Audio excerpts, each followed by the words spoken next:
Okay, so this is one that someone threw out, and this was a pretty quick one to do. So we have Batman from DCW. That's right, DC Wrestling, taking on the WWE Phenom, The Undertaker. Of course, notice from a wrestling standpoint, so we've got, what if Batman were to face The Undertaker in a wrestling ring? So, strength standpoint, I don't see an issue with The Undertaker and the way he's classically portrayed. He's chokeslamming guys who are incredibly large. He is definitely doing, I would say, more feats of strength than what we currently see the Batman do more often than not. Speed, definitely doesn't go to Batman. Undertaker is a slower, more methodical wrestler, where I definitely do see Batman actually having the ability of being significantly faster in the ring. Endurance. Remember, he's taking on someone who takes tremendous amounts of abuse and then gets back up.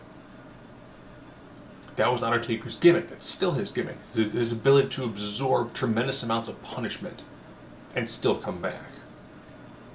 For toughness, I'm going to give this to Batman because I picture him wearing some sort of potentially light armor. I don't picture Batman walking in there looking like Adam West Batman. So he's definitely going to wear some sort of protective gear because, after all, this is Batman. Striking. I definitely give Batman an edge here just because he has a higher amount of overall knowledge in different styles of martial arts. Now for grappling, I'm going to give it to The Undertaker with this one because we're seeing him do things like choke slams, pile drivers, body slams, power bombs. We're seeing him do significantly more grappling than what we actually see from someone like Batman. Yeah, I don't recall Batman doing like an Irish whip to take somebody over, or doing a hip toss, or a running DDT. Submissions.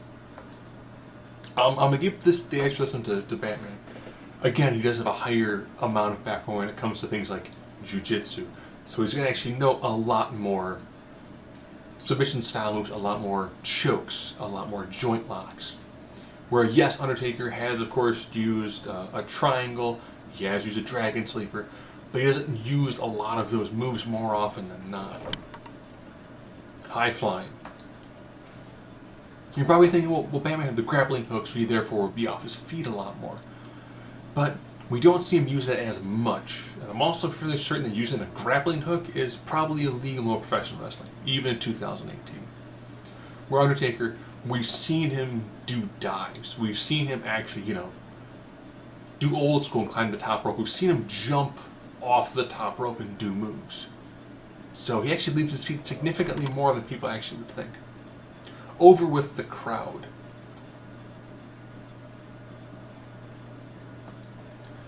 I'm going to give this one to Batman. Brown, because Batman is one of the most well-known DC, actually one of the most well-known superheroes. Undertaker, the world of professional wrestling, incredibly well-known. But let's be honest, we're sitting in a WWE event, and Batman, real-life Batman, were to come down to the ring, or were to be built up as a crossover character, you're going to be excited to see what Batman actually brings to the squared circle. Ring psychology. While I will say Batman overall is a master of psychology in general, I don't think he quite knows precisely how he would really interact with professional wrestling. I could see him having more like a Pete Dunne style, where it's going to be very close and very kind of, very snug. But he's not going to play super well to the people in like the second balcony. Where I think Undertaker definitely has a lot more mystique to it. There's a lot more grandiose to his character. And the mic work. I'm going to give it to The Undertaker because I think that during his time he's had significantly better, longer promos. And when I'm thinking of Batman, I'm not thinking, someone who does really great soliloquies, surrounded by people. And I'm pretty sure he's going to be like, I'm going to beat you, Undertaker. And you want to know why? You got done, baby.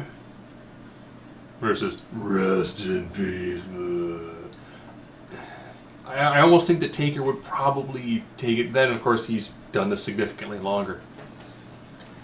But you're probably thinking, well, that's really not what I want. Yeah, so those of you who don't know, I actually go through this way. See if it'll let me. Nope. Ugh.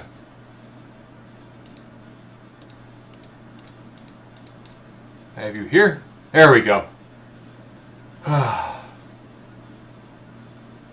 That's where it's being one of those problems when you use one massive spreadsheet to take care of all of your stuff.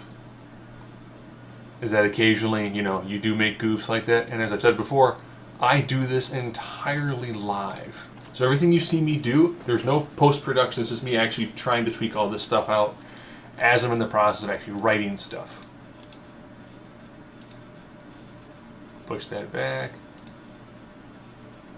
Shrink you down a tad. Wow, that went way, way too far. Yep. And with that, I've kind of just thrown away everything that I was planning on doing. Okay. This is why I try not to switch genres too often. So those of you wondering, yes, I do keep a small column of notes. And that column of notes is pretty much just that. Okay, so now we're doing this more from a comic book perspective. Yes, if we're doing Botchamania for YouTube, it's right there. But I try to get everything back into frame. So intelligence. Now look at Undertaker as more of a comic book style character. I'm going to give intelligence edge to The Undertaker. Probably because, you know what? The way he would be portrayed is effectively a lich. He's an undead necromancer. So he has a high degree of information and knowledge when it comes to magic. Other people actually say, well, if you're taking on someone who effectively is a lich, he probably has a slightly better overall base of knowledge than Batman.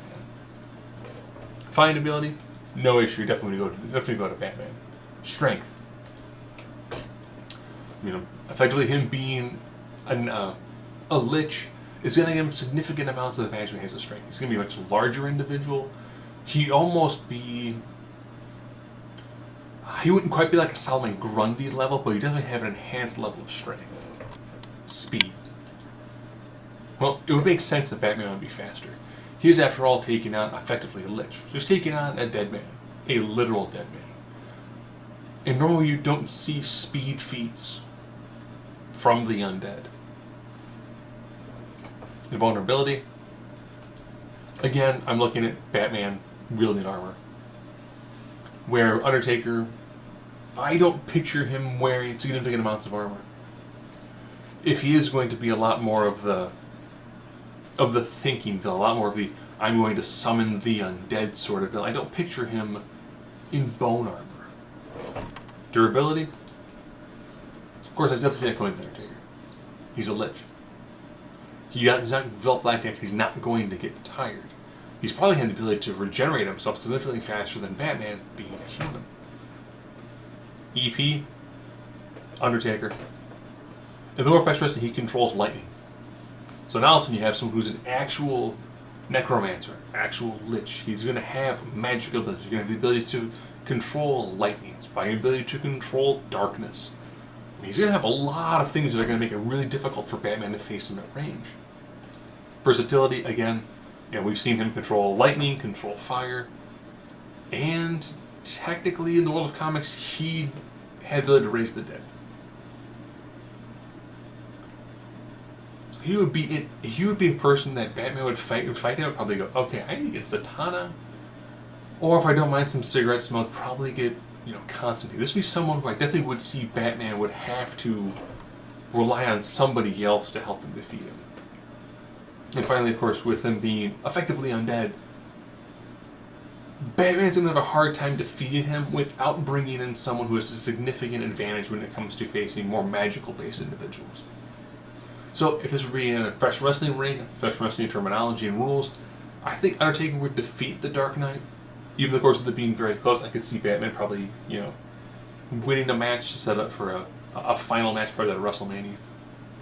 Now, if he's taking on The Undertaker as a comic book character, I think that there's enough going on with The Undertaker that he has the ability to defeat Batman fairly handily. Probably because he would be a lich. So you've got somebody who's undead, tremendous amount of knowledge, and would have a high degree of skill when it comes to necromancy. So So beyond that goof, not a pretty bad one to do.